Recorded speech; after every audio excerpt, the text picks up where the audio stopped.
When we think about childhood health, it's so tempting to look for that one single bad guy. But what if it's not one big thing at all? What if it's actually a whole web of small, connected habits? Well, today, we're going to untangle that web and see just how much our daily routines really shape a kid's future.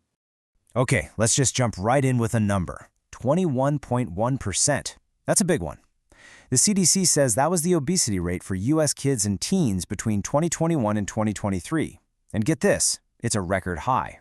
So yeah, this isn't just some number on a page, it's a wake-up call, telling us we really need to dig into what's going on. And this isn't just happening in one country, not by a long shot. We're talking about a growing challenge that's popping up all over the globe. And the really serious part? The health problems that come with it can stick around for a person's whole life. Just look at the scale of this thing. The World Health Organization has been keeping tabs on this, right? Back in 1990, the number of overweight kids and teens worldwide was around 32 million. Fast forward to 2022, and that number has absolutely exploded to over 390 million. That is a mind-blowing more than 10 times increase in just a little over 30 years. So, what in the world is driving this? What's behind such a massive shift? Well, the surprising thing is it's not some single, easy-to-blame villain. Nope. It's actually hidden in a few of our everyday habits. And these habits are way more connected than you might think. All right, let's start with two of the heavy hitters in any modern kid's life: screens and sleep. And here's the thing, they're not just two separate issues. They feed off each other in this really powerful feedback loop. Here's exactly how that vicious cycle works. It all kicks off with late-night screen time. That blue light from the screen, it messes with melatonin, the hormone that tells your body it's time to sleep. So what happens? You get poor sleep. But wait, it gets worse. A tired brain doesn't have great self-control, and it starts craving high-calorie junk for a quick energy boost. And because you're so tired, sitting on the couch with the screen sounds way better than running around outside. Which of course leads to, you guessed it, more late-night screen time. It just goes round and round.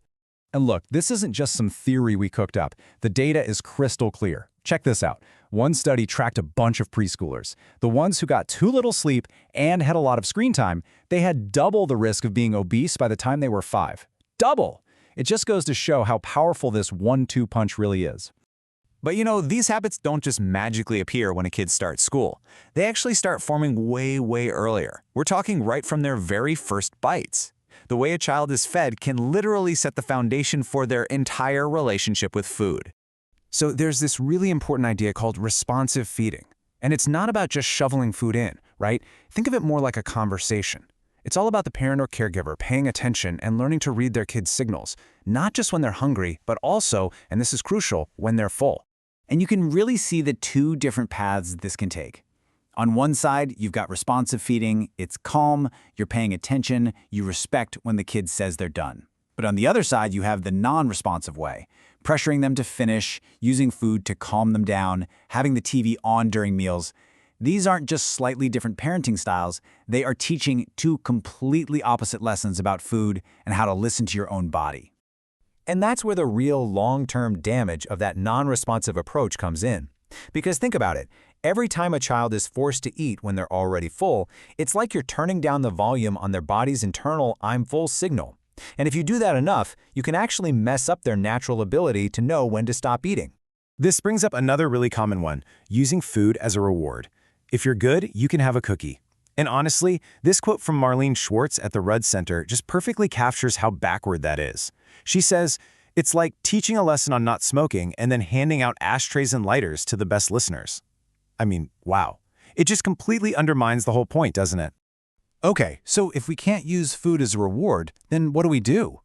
How are we supposed to motivate our kids and celebrate their wins in a way that actually helps them be healthy instead of working against it? Well, the really great news is that the research shows that other kinds of rewards, non-food rewards, can be way more powerful anyway. We're not talking about buying them a bunch of stuff. We're talking about things like genuine praise, or a special privilege like getting to pick the family movie, or, maybe the best reward of all, just some good old-fashioned quality time together. That's the stuff that really builds them up. So really, it's all about shifting how we even think about what a reward is. So instead of a cupcake, the celebration is a fun trip to the park. Instead of candy, it's getting an extra bedtime story. See? You're not taking the reward away, you're just changing it into something that's good for their body and their mind. Okay, so we've got all these different pieces. Sleep, screens, food, rewards. How do we actually put it all together?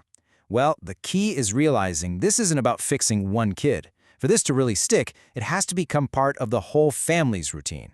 Yeah, the best strategies are the ones where the whole family is on the same team. It means things like eating healthier meals, but doing it together. Finding ways to get active that everyone actually has fun with. Getting a consistent bedtime routine for the whole house. And, this one's huge, setting clear, firm limits on screen time. Like that simple but super effective rule, no screens in the bedroom, period. And really, what this all boils down to is one simple thing: leading by example. Kids are like sponges, right? They soak up the habits they see around them every single day. So when they see their parents actually enjoying healthy food, or getting outside and moving, or making sleep a priority, that just becomes normal. It's truly the most powerful way to make a change that lasts. So look, the big takeaway here isn't that you have to change your entire life tomorrow. That's just overwhelming. It's about seeing how all these little habits are connected and how powerful they can be. So I'll leave you with this question to think about. What's just one small change, one tiny thing you could start today that could create a ripple effect for your family's future?